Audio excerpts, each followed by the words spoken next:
tous, on se retrouve pour l'histoire numéro 10 du calendrier de l'Avent ASMR. Nous sommes le 10 décembre. La véritable histoire de la mère Noël. Il était une fois une petite fée qui vivait seule au fond d'une forêt.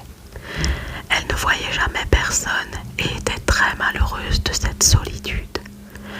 Mais un beau soir, un bruit énorme suivi de jurons étouffés la réveillèrent. Elle sortit en hâte de sa maison et tomba sur un drôle de spectacle.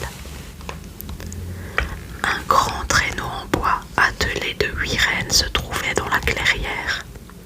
Un étrange bonhomme vêtu de rouge se hâtait de ramasser des paquets cadeaux déchirés et des dizaines de jouets éparpillés dans la neige, la plupart cassés ou trempés. Quand le bonhomme vit la fée, il devint aussi rouge que son vêtement. « Oh, bonjour mademoiselle, je suis désolée de... » « Qui êtes-vous » l'interrompit la fée curieuse. « Je suis le Père Noël » répond le bonhomme. « Aujourd'hui c'est le 24 décembre, je distribue des cadeaux à tous les enfants. Mais en survolant la forêt, j'ai heurté la cime d'un sapin et patatras. Presque tous les jouets sont cassés. C'est une catastrophe. » « Laissez-moi vous aider, s'écria la fée. Ce n'est peut-être pas si grave. Vite, elle se mit au travail. D'un souffle, elle sécha les ours en peluche mouillée.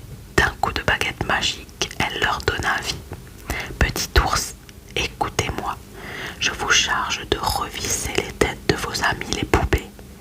Et les oursons obéirent.